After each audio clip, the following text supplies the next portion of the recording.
Lo primero que te pido es un seudónimo para arrancar esta conversación. Muy bien. ¿Cuál eliges? Nerón. Nerón. Vale. Bueno, este es un viaje que arranca en el mar. Nos despediremos en un faro. Y os pregunto siempre cuál es vuestra relación con el mar. Pero espera, porque ¿cuál era tu relación con el mar desde la calle Canarias? Pues hubo un momento en que era un sitio lejanísimo al que iba muy poca gente, se lo podían permitir algunos, no todos, y los que veían primero el mar cuando venían contaban, ¿no? Y venían con ese color del mar, sobre todo distinto al nuestro que vivíamos a la montaña, ¿no? A los pueblos de alrededor. Y al final se convirtió en algo importante en mi vida porque tuvimos una casa en Formentera, al lado del faro de Formentera, antes de que se convirtiera en lo que es ahora Formentera, cuando íbamos 4 nada más, y mi perra Nina nació en aquel molino que hay al lado del faro, que fue portada del disco More de Pink Floyd. Así que mi relación ha sido muy, muy intensa desde ese momento, ¿no? Pero también teníamos aquella broma que decíamos aquí, sí, los sitios que tienen mar está bien, pero les falta un cacho, ¿no? Era una cosa, o sea, claro, era un poco para defendernos, ¿no? Porque somos muy marítimos en Madrid, ¿eh? Nos gustan los barcos, tenemos algo de corsarios, ¿no? Pero recuerdo perfectamente cuando por fin fuimos un grupo de amigos, que nos fuimos en un coche al mar, nos daba igual, ¿no? Tiramos con el coche y el primer mar que nos encontramos, el de Alicante, ¿no? Y fue flipante, era una sensación muy curiosa, ¿no? Claro, Era o sea, algo... tú lo descubriste ya de adolescente. Sí, claro, es que nos fuimos ahí con 14 o 15 años, ¿no? Es decir, vamos a ver el mar, ya no, nosotros no podemos no haber visto el mar, debemos ser los últimos, ¿no? Porque, ¿qué os contaba la gente? Me ha gustado mucho eso que has relatado, ¿no? Cómo los que venían de haber estado en la playa de vacaciones os contaban cómo era, ¿no? Las chicas, Paloma y Gloria, que me acuerdo yo, a mí me gustaba mucho Paloma, y las chicas vecinas de al lado de casa, ¿no? Del 57 de Canarias. Y las chicas venían con una sensación de libertad y decían, hay chicas extranjeras que enseñan el pecho, hacían topless. Y estás en bikini, no te mira todo el mundo. Y podemos ir a cualquier sitio en bikini. Y entramos en el súper en bikini, ¿no? Y hay un ambiente distinto, ¿no? Y luego, mira qué color, tan dorado y tan distinto, ¿no? Y los chicos decían lo mismo, pero con otra voz. Decían, están las tías en bikini. Y hay algunas guiris que enseñan las tetas. Bueno, vámonos a tu casa. Dentro de tu casa, al interior de tu casa. Vamos a imaginar a tu abuelo Ramón leyendo en alto, ¿no? Y eso que decían los chicos en bajo cuando contaban lo de la playa, cuando llegaba alguna escena erótica de un libro, ¿no? Que tu abuelo bajaba la voz o lo decía en alto, ¿no? Que se enteren de lo que es la literatura. Mi abuelo lo leía todo. Mi abuelo además hacía todo lo posible. Iba a la Cuesta de Moyano, existía entonces, iba buscando libros de viejo, intentaba encontrar ediciones latinoamericanas de cosas que aquí no se publicaban, ¿no? Y si eran libros que él había leído, sabía muy bien dónde llegaba a cada momento, ¿no? Y leía, en verano era más fácil porque estaba todo abierto, y entonces le oías desde que entrabas por el portal. Vivíamos en el cuarto C, en una casa de 4 pisos, con 2, 4, 6, 8 más los exteriores, 10 casas en cada piso, ¿no? Y entonces era curioso que estaba todo el mundo, todas las señoras, la gente que vive allí, atentas a lo que estaba el padre Ramón, que es como le llamaban, el padre Ramón, leyendo en voz alta, que no se oía un murmullo desde el primero, pero a partir ya del tercero o el cuarto se le oía. Lo que sí recuerdo en algún momento, en la lectura de algún libro, llegar a un momento de estos, o bien de tensión sexual, o un poco violentos y tal, y se oían una vez decir, hombre, padre Ramón, no, hombre, hombre, padre Ramón, ¿no? Y nosotros ahí pegando la oreja, ¿no? Y luego entrabas y decías, oye, ¿qué página es esa que has leído, ¿no? Para mirar otra vez y repetir, ¿no? Aquel tipo de cosas que decían esos libros, ¿no? ¿Por qué llamaban a tu abuelo padre Ramón en el vecindario? Era el más mayor de la casa. Era el hombre más mayor de la casa. Había habido gente mayor que había ya fallecido, pero mi abuelo llegó un momento en que superaba ya en 10 o 15 años a los otros más mayores, ¿no? Enterró a gente más joven que él. En esa época la gente se moría por cualquier cosa y en cualquier momento, pero él llegó a vivir 82 años habiendo nacido en el año 1887, el año que Buffalo Bill estuvo de gira por Europa y era la mayor estrella del mundo y estuvo en Barcelona, ¿no? Y nació justamente ese año, ¿no? Y era un tipo que se hacía querer, era muy elegante, era muy caballeroso, se levantaba el sombrero, iba siempre bien maquillado, los zapatos bien brillantes, las camisas blancas, era así, ¿no? Cuando murió, murió un 24 de junio del año 69, yo tenía 13 años, y yo dormía con él, y aquella noche habíamos estado hablando de muchas cosas, había una tormenta y me estuvo contando cosas, me habló del cometa Halley, por cierto, aquella noche, y a las 11 menos cuarto así me dijo, anda hijo, sal de la habitación. Me fui y se murió. Una cosa curiosa, ¿no? Bueno, pues cuando murió, la gente cuando se moría antes los dejaban en casa, que era una cosa que luego a los chicos nos aterrorizaban, ¿no? Y todas las señoras que salían de allí, que yo estaba con los chicos en el portal apenado, pero oías todo, decían, hay que ver qué guapo está el padre Ramón. Estaba muerto, ¿eh? Esa era la relación que tenían las señoras de la calle Canarias con el padre Ramón. ¿Es verdad que tú naciste en un taxi? Sí.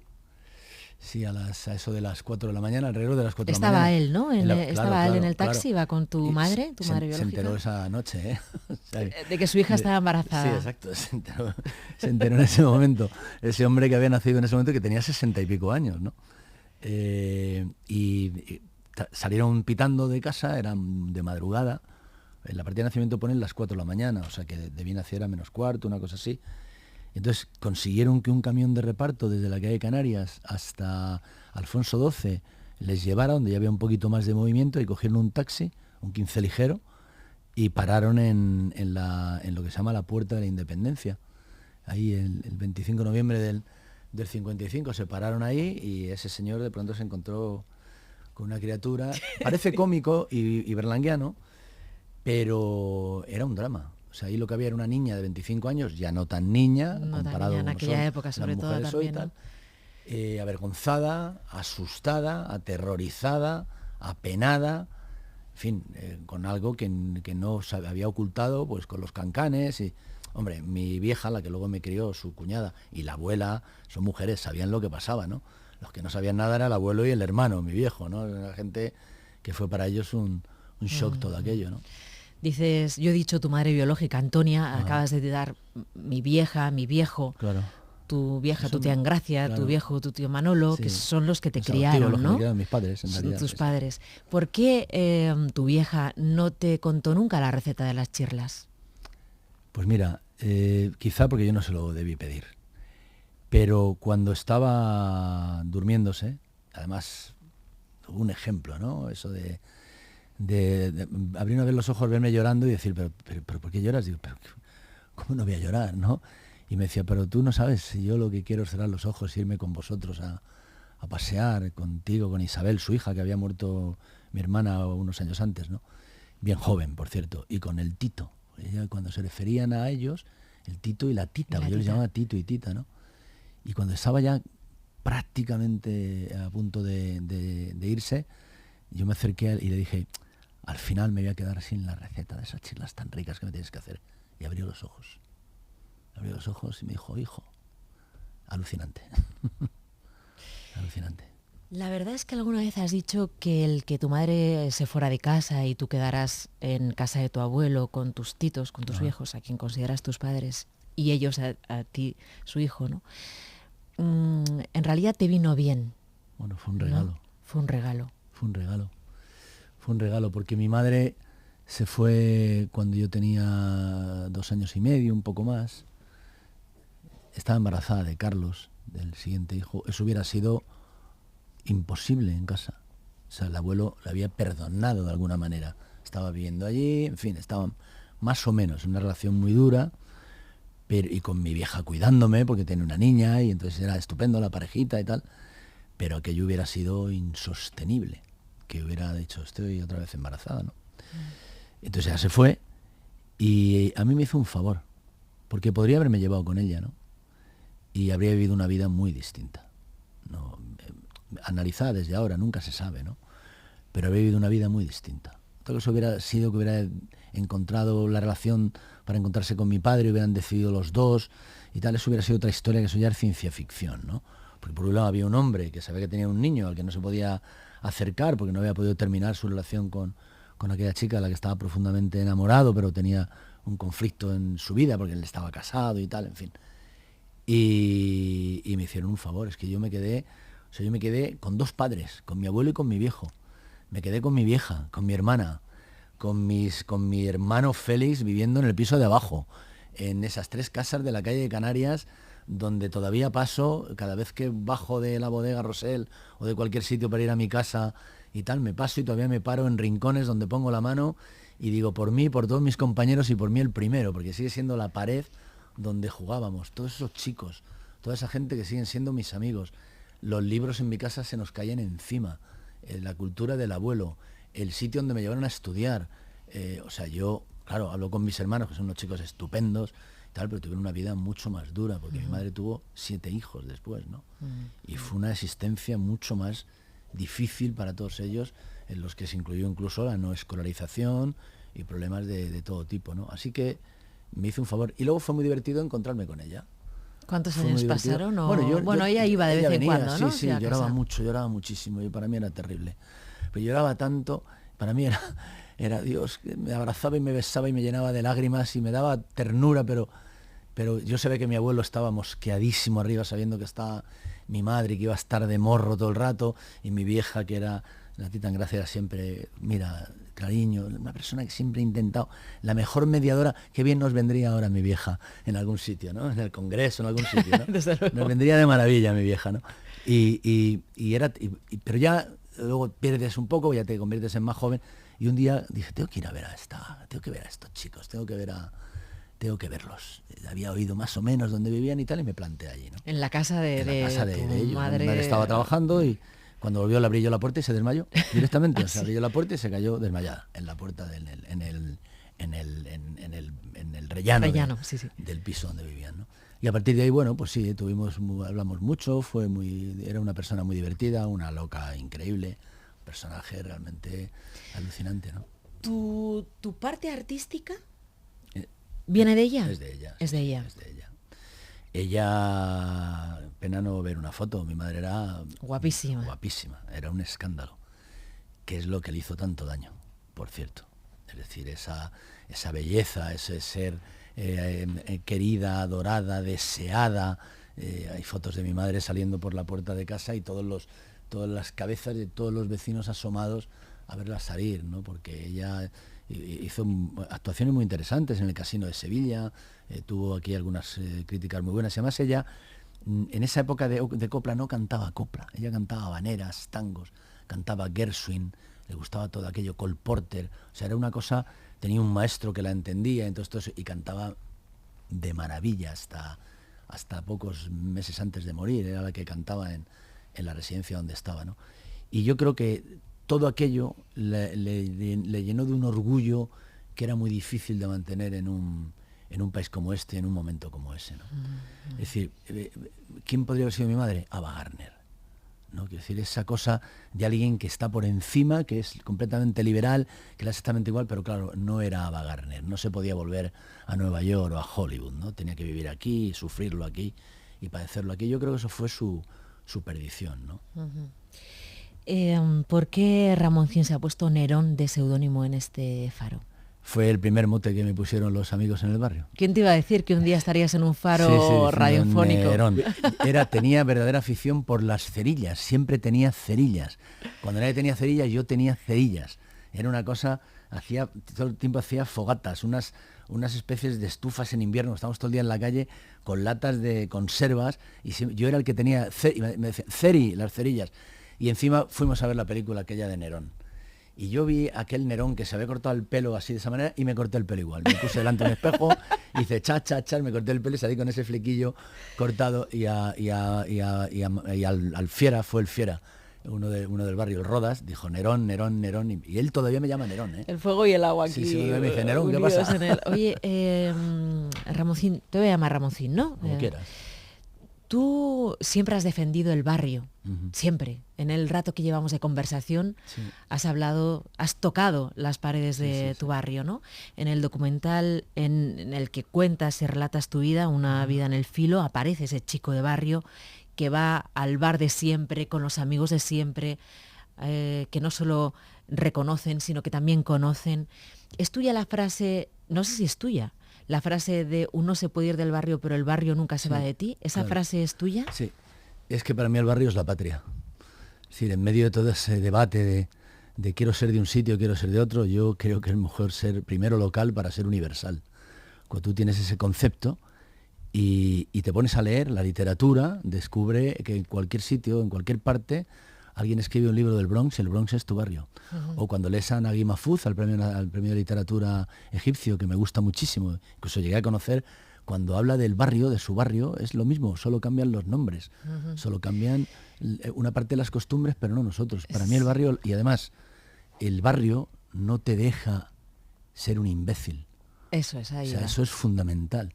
Es decir, el barrio, yo no voy a mi barrio, yo soy Ramón en el barrio, Nerón. Nunca he sido otra cosa y nunca he querido ser otra cosa. Y los chicos se sienten orgullosos y lo pasan muy bien y vienen a los conciertos y han trabajado conmigo muchos. Y yo estoy tan orgulloso de Manolo Rosell y de Pepe llevando la bodega Rosell y siendo uno de los sitios así de referencia en los barrios, como ellos de que yo esté ahora aquí contigo, ¿no? Es decir, es un intercambio, es la frase esa de mi barrio, ¿no? No te enjabones que te corto el agua. Sí. Eso es fantástico, ¿no? Porque no puedes ir a tirarte el rollo ahí, ¿no? No, es que lo has definido perfectamente, pero también hay una parte en la que dices, puedes inventarte una vida, pero en el barrio no puedes mentir. No hay manera. No hay manera. Pero sobre todo porque no para eso hay que ser un hipócrita. Ya, pero hay gente que sale del barrio y ¿no? Con esa parte aspiracional, incluso ambiciosa, de salir del barrio. Ya. Eso también existe, ¿no? Pero lo que era tratar de mejorar.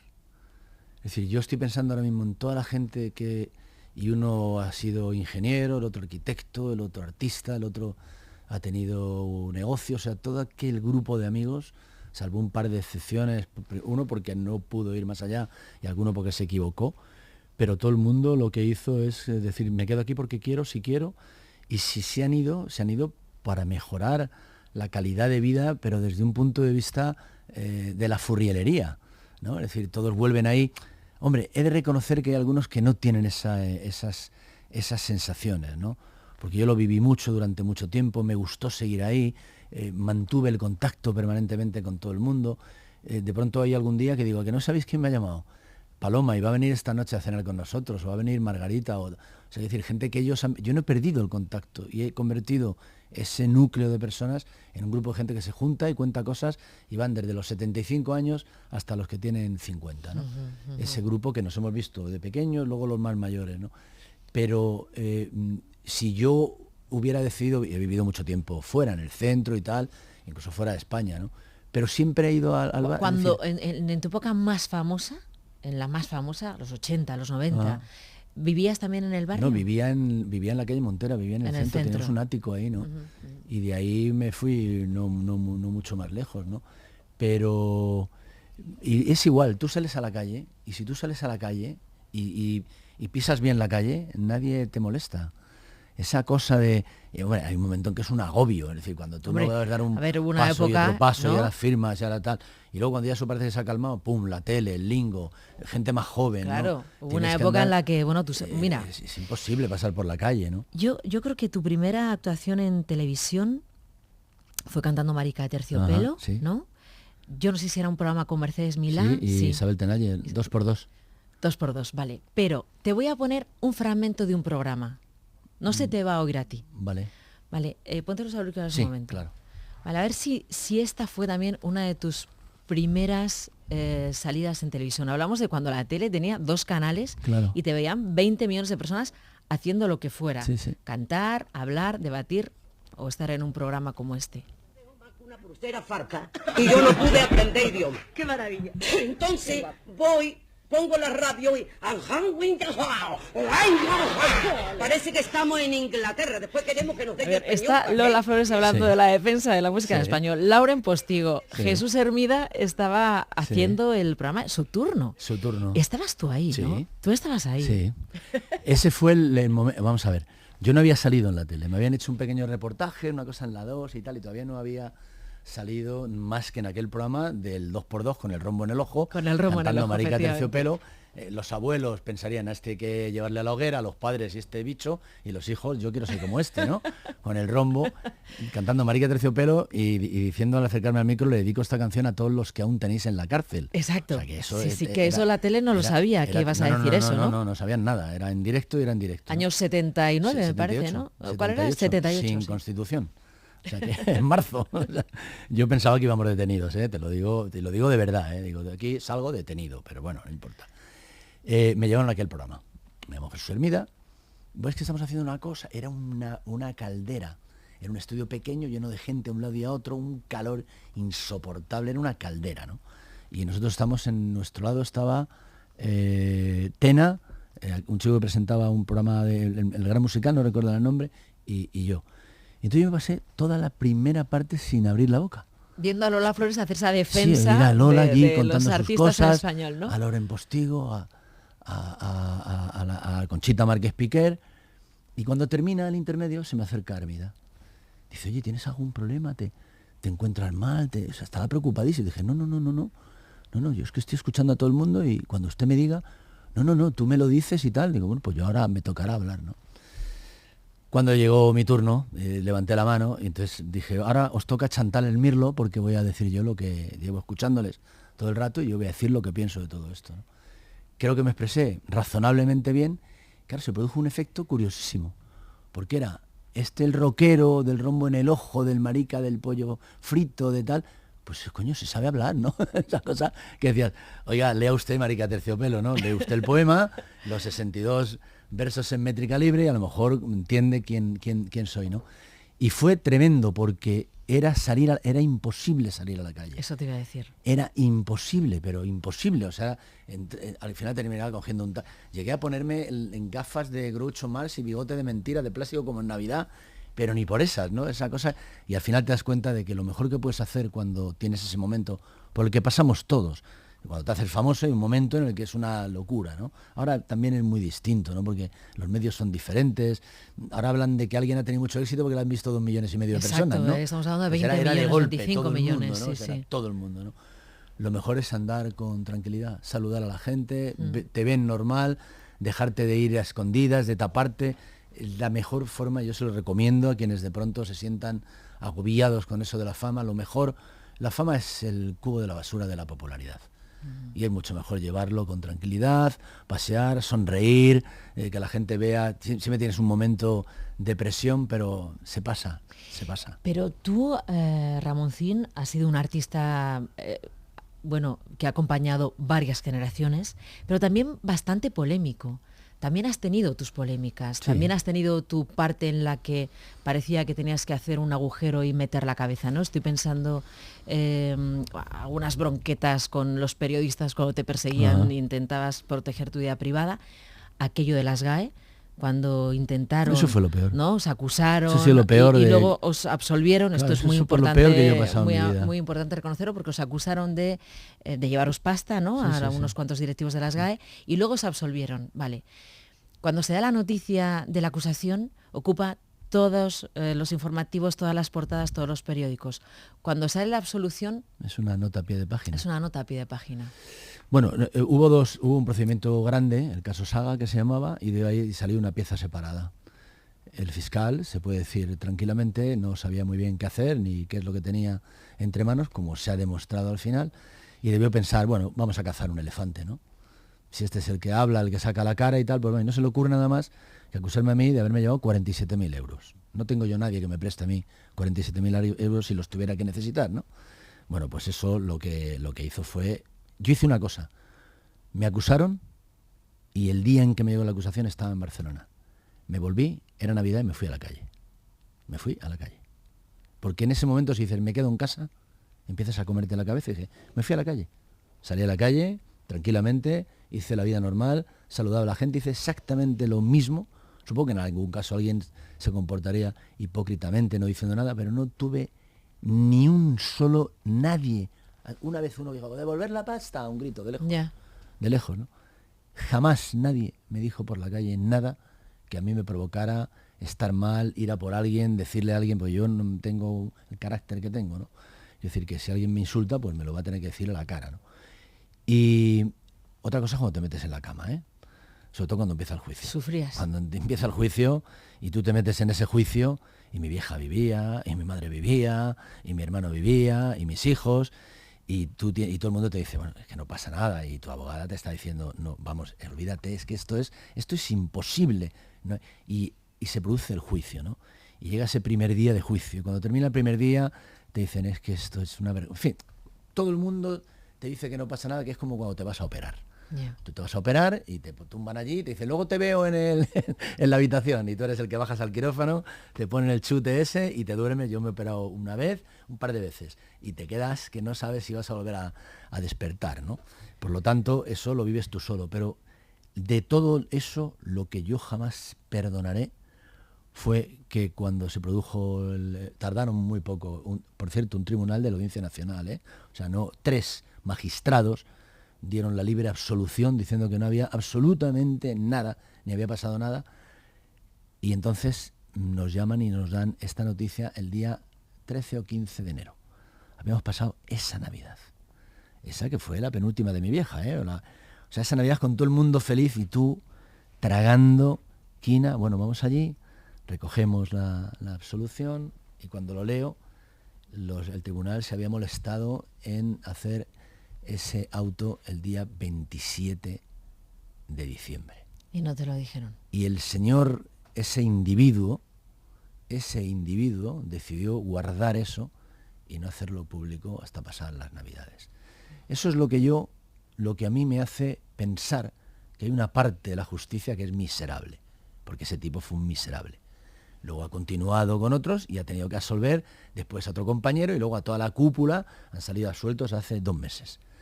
¿Quién le devuelve la vida a esa gente? ¿Quién les devuelve el prestigio? Porque no todo el mundo tiene el carácter que yo tengo, ¿eh? Ha habido gente que ha quedado destruida para siempre a pesar de la absolución. Pero claro, es que cuando tú dices, yo hago esto porque creo en ello, además no estoy haciendo nada más que defender a un colectivo y defender unos derechos laborales, que son los tuyos, los de aquel compañero del control y los de cualquiera. Y no dudas de lo que ha pasado, ¿no? Pero piensas, ¿cómo lo estarán pasando los demás? Uh-huh. A mí es lo que más me preocupaba. Uh-huh. Pero al final es lo que tú dices, acusado, portada, absuelto, una notita a pie de página. Lamentable, ¿eh? Te dan la medalla de oro de Madrid el 15 de mayo. Eso está muy bien. ¿Qué vas a decir? Pues voy a hacer un discurso que no va a ser nada político. Creo que ya está bien.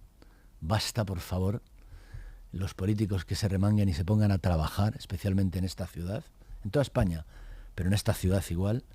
Mirad lo que está pasando también en Cataluña, que se nos ha olvidado con todo este lío de aquí, con unas elecciones terminadas y no son capaces de formar gobierno. Ya está bien, ya está bien. Son empleados, son interinos, viven de nuestro salario, de nuestro esfuerzo, de nuestra voluntad y de nuestros votos. Así que lo que tienen que hacer es ponerse a trabajar. Esto es lo que yo diría, pero lo digo aquí, no lo voy a decir en ese momento. Aquí tenemos el discurso político, claro, y entonces cuando te den la medalla de oro, ¿qué vas a decir? Que hay que ser institucional, ¿no? Y bueno, no cabe mayor honor. Yo soy, como estamos hablando todo el tiempo, de Madrid, muy madrileño, creo en esta ciudad. Para mí es un universo en el que he creado, he vivido, han nacido 3 de mis 4 hijos, vivimos aquí y hemos podido vivir en cualquier sitio, ¿eh? Hemos tenido opciones de vivir en Los Ángeles, en Nueva York, en Londres especialmente, y decidimos siempre que mejor estábamos aquí, ¿no? Pues es un honor. Voy a hacer un discurso que tiene un título que yo creo que la gente cuando lo oiga al final le va a gustar, se llama La canica de Ramón. Y no es mi canica precisamente, ¿no? Sino es una canica que podría haber sido de Ramón Gómez de la Serna. Entonces, a través de eso trataré de componer un discurso a gusto de la mayoría y tal. Hoy, por cierto, me han dicho que se había abstenido en la entrega, en la votación Vox, y se había abstenido por algo equivocado, porque han dicho que yo jaleé la agresión en Vallecas, ¿no? Y alguien les ha debido decir una mentira, porque yo dije y sigo diciendo que Abascal sacó pecho y fue de mata 7 a acercarse a la gente y estuvo muy feo, y en cuanto alguien le tiró una piedra estuvo igual de feo que lo otro, y por lo tanto eso no debía haberse producido nunca. Al contrario, si hubieran dado un paso atrás, si hubieran callado, hubieran simplemente protestado, les hubieran dado una lección, ¿no? O alguien les ha contado otra cosa, ¿no? Podría haber sido mejor, podrían haber dicho que se abstienen porque no quieren que le den la medalla a un republicano, antifascista, antifranquista, feminista, animalista. O sea, por todas esas razones se podía haber abstenido tranquilamente Vox, que es lo que ellos son, ¿no? En todo caso, te habrá tranquilizado saber que se ha abstenido. Afortunadamente. No tiene ningún cariz político, porque al final ya. Bueno. esas medallas se dan a un sitio y a otro desde siempre. Ramoncín, vamos al faro. ¿En qué faro quieres estar? ¿Acompañado de quién? ¿Y qué estaría sonando? Ahora mismo en el faro de la Mola de Formentera, que hace muchísimo que no vamos, con mis 4 hijos, con Amalia. Bueno, y si están algunos de los amigos, estupendo. El perro y sonando cualquier cosa que nos guste. Puede sonar, no lo sé, pero yo oigo tanta música. Bueno, y en Formentera somos muy hippies. Podía sonar el Island de King Crimson, por ejemplo. El tema Formentera Lady, además. Pues así nos vamos a despedir por esta madrugada. Ha sido un gusto tenerte un placer, aquí de y verdad. charlar. Un placer estar aquí, que tantas veces he estado, pero al otro lado. Qué bien. Un placer.